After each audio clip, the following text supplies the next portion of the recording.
Hello everyone. पिछले video से हमने यूरोप महाद्वीप को की शुरुआत की थी और हमने उसमें यूरोप का जो स्थिति थी और विस्तार था उसके बारे में डिस्कस किया था।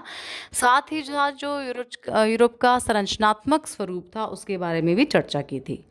आज इस वीडियो में हम यूरोपियन महाद्वीप का जो उच्चावच है, धरातल या जिसे हम कहते हैं रिलीफ है, उसके बारे में डिस्कस करेंगे। देखिए, जब यूरोप के धरातल की हम बात करें तो यूरोप के धरातल में एक और तो प्राचीन और नवीन पर्वत श्रेणियां हैं, तो दूसरी ओर मध्यवर्ती मैदान और इन्हीं में कहीं कहीं बीच में छोटे छोटे पठार भी हमें देखने को मिलते हैं। लेकिन प्रमुख भूआकृति जो है वो पर्वत और मैदानी प्रदेश है। धरातलीय दृष्टि से यूरोप को 3 बड़े भागों में हम विभक्त कर सकते हैं। कौन कौन से हैं वो? पहला है उत्तर पश्चिमी पर्वतीय प्रदेश। मैप में हम देखें तो यूरोप का जो उत्तर पश्चिमी पर्वतीय प्रदेश वाला भाग है, ये हमने संरचना में भी डिस्कस किया था, ये है।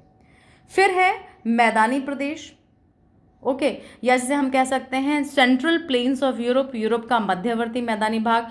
ये जो पूरा भाग है, ये सेंट्रल जो प्लेन है यूरोप का, ये उसके अंतर्गत सम्मिलित है। ये डॉटेड जो एरिया है ये वाला, ये सारा मैदानी भाग के अंतर्गत सम्मिलित है।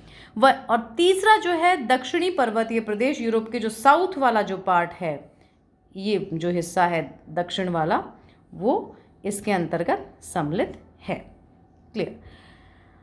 अब देखिए, जब हम बात करें उत्तर पश्चिमी पर्वतीय प्रदेश की, नॉर्थ वेस्टर्न माउंटेनियस रीजन की, तो यूरोप के उत्तर पश्चिम में विस्तृत पर्वत श्रेणियों को हम 2 भागों में विभक्त करते हैं। यानी जो नॉर्थ वेस्टर्न माउंटेन रीजन है उसको हम फिजियोग्राफी के हिसाब से, रिलीफ के हिसाब से, या हम कहते हैं उच्चावच के हिसाब से 2 भागों में विभक्त करते हैं। पहला है स्कैंडिनेविया के पर्वत और दूसरा है ब्रिटेन के पर्वत और द्वीप समूह।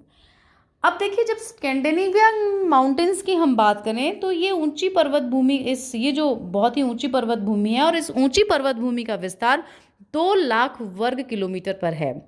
इसका विस्तार पश्चिमी तट के स्वीडन तक और दक्षिण में से उत्तर तक है। इसके मध्य और दक्षिण में ऊंचाई हमें अधिक देखने को मिलती है। सामान्यतः यह पठार के रूप में फैला हुआ है। दक्षिण में गिल्टरेंडिक जो है और माउंटेन रेंज है एक, जो जिसकी 2800 मीटर ऊंचाई है, तथा गाल्म वोपिंग भी यहाँ की ऊंची पर्वत श्रेणी के अंतर्गत आती है। तो दक्षिण के अंदर गिल्टरेंटेंट और जो गाल्म वोपिंग जो पर्वत श्रेणियां हैं वो स्थित हैं।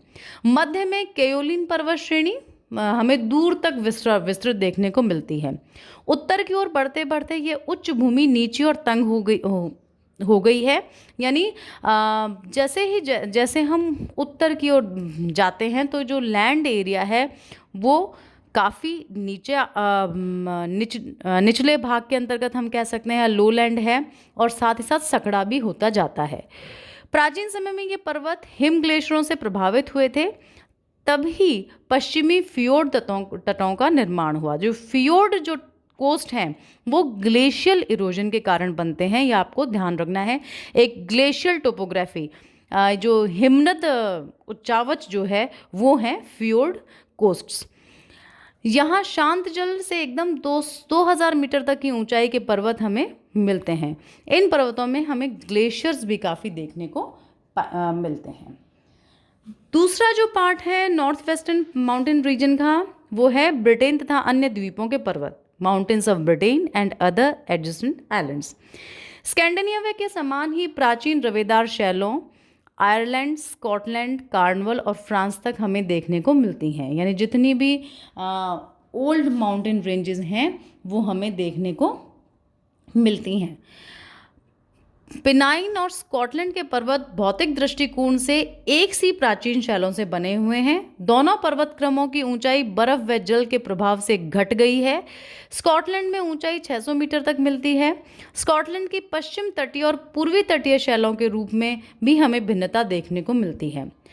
पहाड़ियों और घाटियों और पठारों के दृश्य जो हैं वो यहाँ काफ़ी हमें देखने को मिल जाएंगे। काफ़ी जो सिनिक ब्यूटी है, क्योंकि जो एक एज के साथ इनका जो इरोजन हुआ है वो सब दृश्य जो है हमें यहाँ पर देखने को मिलते हैं।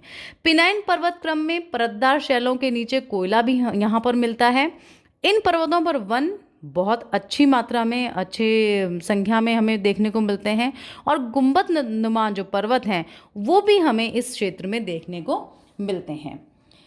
वेल्स पर्वत जो स्कॉटिश पर्वतों का ही अंग कहे जा सकते हैं, हमें बहुत ऊंचे और नीचे हैं, यानी एक समान हाइट यहाँ पर हमें वेल्स माउंटेन रेंज की नहीं मिलती। और ये जो वेल्स माउंटेन है वो रिलेटेड किससे हैं? स्कॉटिश माउंटेन से।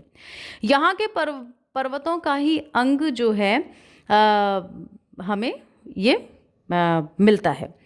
यहाँ के पर्वतों के पत्थर की अगर हम बात करें, रॉक्स की हम बात करें, तो इकोनॉमिक पॉइंट ऑफ व्यू से बहुत इंपॉर्टेंट है। ये पहाड़ियाँ न्यूनाधिक ऊंचाई में कॉर्नवल तक फैली हुई हैं। कॉर्नवल पहाड़ियाँ दानेदार शैलों से बनी हैं। समुद्र के नीचे नीचे ये फ्रांस तक पहुंच गई हैं। जो कॉर्नवल माउंटेन रेंज है वो अंडर वाटर भी हैं, समुद्र के नीचे नीचे भी है, उनका जो विस्तार है वो फ्रांस तक है। आयरलैंड के दक्षिण और मध्य में स्कॉटिश उच्च भूमिक्रम का प्रसार हमें मिलता है। यहाँ के तट नदियों द्वारा कटे फटे हैं। तट पर पहाड़ियों की ऊंचाई काफ़ी मिलती है हमें। इन तटों को रिया तट कहते हैं। तो ये क्लियर हो गया, रिया और जो फ्योर्ड टोपोग्राफी है वो कहाँ की है? यूरोपियन कोस्टल एरियाज की टोपोग्राफी है। अब हम आते हैं मध्यवर्ती मैदान या सेंट्रल प्लेन्स की ओर। देखिए, इसका विस्तार रूस, बाल्टिक देश, उत्तरी जर्मनी, दक्षिणी Sweden, Denmark, Holland, Belgium, France और दक्षिण पूर्वी इंग्लैंड पर है। इस मैदान को दो भागों में बांटा जा सकता है। प्राइपेन मार्ग के पूर्व का भाग रूसी प्लेटफॉर्म कहलाता है। यह चपटा और समतल मैदान है। इसका धरातल पठार जैसा है और इसका ढाल उत्तर से दक्षिण की ओर है। इस पर बहती हुई यूराल और वोल्गा नदियां कैस्पियन सागर में, और नीपर, नीस्टर और डोन नदियां जो हैं वो काला सागर में गिरती हैं। देखिए, यूराल और वोल्गा जो रिवर्स हैं वो कैस्पियन सी की रिवर्स हैं, कैस्पियन सागर में गिरती हैं। वहीं जब काले सागर की बात करें, काले सागर में यूरोप की गिरने वाली नदियां जो हैं वो नीपर, नीस्टर और डोन रिवर्स हैं। मध्यवर्ती मैदान का जो पश्चिमी भाग जो है वो हिमानी द्वारा सिंचित और ड्रिफ्ट वाला मिट्टी वाला भाग है तथा नदियों द्वारा जमाई गई कांप मिट्टी से भी बना है। ये बिल्कुल समतल नहीं है। इस पर कहीं कहीं पर नदियों की घाटियां और हिमानीय मोरेन के टीले मिलते हैं। ये पश्चिम से पूर्व की ओर संकड़ा और नीचा होता गया है। हॉलैंड में तो इसका कुछ भाग समुद्र तल के नीचे भी है। पश्चिमी भाग में इसका ढाल उत्तर पश्चिम की ओर है। राइन, रोन और एल्ब नदियां उत्तर पश्चिम की ओर बहती हुई उत्तर सागर में गिरती हैं। पूर्वी भाग में इसका ढाल उत्तर की ओर है और इस पर बहने वाली विस्चुला, ओडर आदि नदियां उत्तर की ओर बहती हुई बाल्टिक सी में गिरती हैं। यानी विस्चुला, ओडर जो नदियां हैं वो बाल्टिक सी की रिवर्स हैं यूरोप में। दक्षिण पूर्वी इंग्लैंड का मैदान भी इसी प्रदेश में आता है और इसका ढाल पूर्व की ओर है। तो ये क्लियर हो गया, जो मध्यवर्ती मैदानी भाग है इसमें जो मेन रिवर्स हैं वो आपको ध्यान रखनी है। ब्लैक सी में गिरने वाली रिवर्स कौन सी हैं, बाल्टिक सी में गिरने वाली रिवर्स कौन सी हैं और कैस्पियन सी में गिरने वाली रिवर्स कौन सी हैं, साथ ही इनका जो कैचमेंट एरिया है वो ध्यान रखना है। तीसरा जो रिलीफ पार्ट है, धरातल ये भाग है यूरोप का, वो है दक्षिणी पर्वतीय प्रदेश। देखिए, यूरोप के दक्षिण में पूर्व से पश्चिम तक नवीन एल्पाइन पर्वतमाला का विस्तार है। मुख्य रूप से 3 पर्वत श्रेणियां इस क्रम में आती हैं, जिसमें है पिरेनीज, आल्प्स, कार्पेथियन, और ये 3 मुख्य पर्वत श्रेणियां हैं, पिरेनीज, आल्प्स और कार्पेथियन। इनके अलावा पूर्व की ओर बाल्कन, क्रीमिया और कॉकेशस पर्वत स्थित है। इन शैलों का निर्माण जो है ये टर्शरी युग में हुआ था। जो ये जितने भी पर्वत श्रेणियां हैं इनके अंतर्गत जो शैलों हमें पाई जाती हैं वो टर्शरी काल की शैलें हैं। सबसे पहले हम लेते हैं पिरेनीज पर्वत को। देखिए, पिरेनीज पर्वत फ्रांस और स्पेन के मध्य स्थित है। फ्रांस और स्पेन के मध्य पिरेनीज पर्वत स्थित है। इस पर्वत ने फ्रांस और स्पेन को बिल्कुल अलग कर दिया है, यानी एक नेचुरल बाउंड्री है पिरेनीज पर्वत फ्रांस और स्पेन के मध्य, प्राकृतिक सीमा है। इस पर्वत क्रम की ऊंचाई काफ़ी है, इसे पार करने के योग्य घाटियों का लेकिन हमें अभाव मिलता है। पिरेनीज पर्वत जो है वो 40 किलोमीटर से 150 किलोमीटर की चौड़ाई में फैला है। इसमें 3 मार्ग जिसे हम कहते हैं दर्रे, वो हैं। और वो पिरेनीज पर्वत के दर्रे कौन कौन से हैं? कोल डी ला पर्चे, जिसकी ऊंचाई 1760 मीटर है। इसकी स्थिति टेट और सेगर के बीच है। दूसरा जो दर्रा है वो काल्डी सोमपार्ट या केनफ्रेंक है। काल्डी सोमपार्ट या केलफ्रेंक, जिसकी जो औसत ऊंचाई है वो 1785 मीटर है, 1785 मीटर है। तीसरा जो दर्रा है वो ला पेर्थर है, और ला पेर्थर जो दर्रा है वो 300 मीटर ऊंचा है। पिरेनीज पर्वत के दोनों ओर से फ्रांस और स्पेन के रेल मार्ग जाते हैं।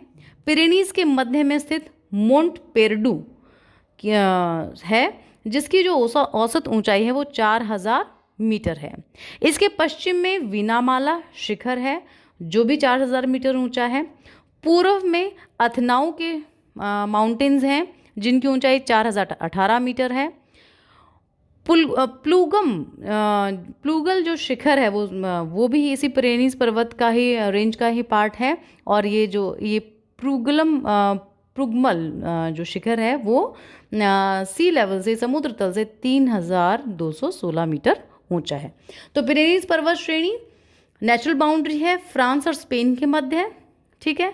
और ये इतनी हाई माउंटेन रेंजेस हैं, और इसमें जो माउंटेन पासेस बहुत कम हैं।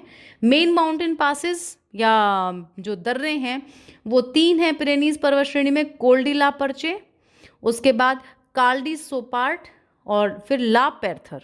ओके। और पिरेनीज के मध्य के अंदर, माउंटेन रेंज के मध्य के अंदर माउंट पेर्डू है, 4000 मीटर है। उसके बाद विनामाला माउंटेन है, अथनाऊ माउंटेन है। ये इंपॉर्टेंट माउंटेन्स पीक्स हैं यहाँ की। अब हम चलते हैं आल्प्स पर्वत की ओर। देखिए, आल्प्स पर्वत के 4 भाग हैं: फ्रेंच आल्प्स, स्विस आल्प्स और जुरा पर्वत, प्री आल्प्स और हेबोरियन जो आल्प्स है ये पर्वत है। मैं फिर रिपीट करती हूँ, आल्प्स पर्वत श्रेणी जो है वो 4 पार्ट हैं आल्प्स पर्वत श्रेणी के।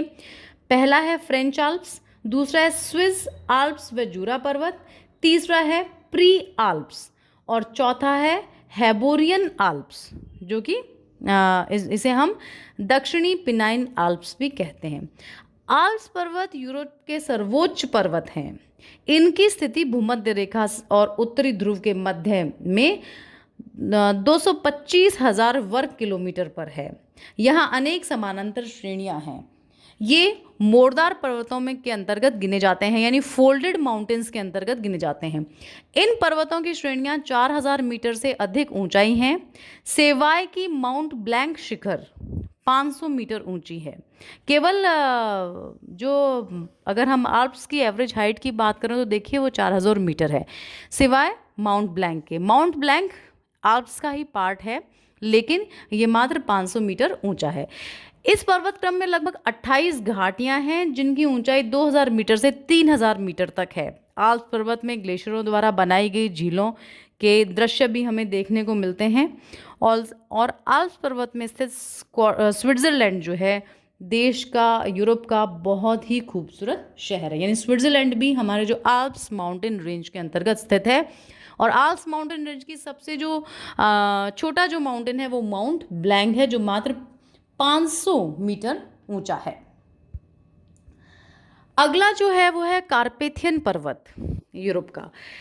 इन पर्वतों की सामान्य ऊंचाई है जो कार्पेथियन माउंटेन्स है, एवरेज हाइट है। इनके रूप अब सब एल्पाइन के अनुसार हैं, पर प्राकृतिक दृश्यों की यहाँ पर अपेक्षाकृत कमी मिलती है। पूर्व में पर्वतों की ऊंचाई काफ़ी रही थी, और कम ऊंचाई के बावजूद भी इन पर्वतों में काफ़ी हमें चीज़ें देखने को मिल जाती हैं, और यहाँ पे ग्लेशियरों का प्रभाव जो है इन पर्वतों पे काफ़ी पड़ा है। फिर आता है दक्षिणी प्रायद्वीप के पर्वत। यूरोप के दक्षिणी प्रायद्वीपों पर पर्वतों का भी विस्तार हमें देखने को मिलता है। इनमें आइबेरियन, इटली और बाल्कान प्रायद्वीपों में पहाड़ियाँ मुख्य हैं। स्पेन के मेसेटा पठार की श्रेणियाँ 600 से 1000 मीटर तक हमें ऊंची मिल जाएंगी। इटली में आल्प से दक्षिण की ओर चापाकार में एपिनाइन पर्वत श्रेणियाँ हैं। एक आर्क्वेट फॉर्म में है एपिनाइन पर्वत श्रेणियाँ। इटली का जो दक्षिणी आल्प्स वाला हिस्सा है वहाँ पर एक चाप के आकार में है। इस देश के मध्य की श्रेणियाँ सबसे ऊंची हैं, जिसकी दक्षिण की ओर जो ऊंचाई है वो 4000 मीटर है। नेपल्स के पास विसुवियन ज्वालामुखी स्थित है, जिसकी स्ट्रोम्बोली शिखा अब भी एक हमें जागृत अवस्था में मिलती है।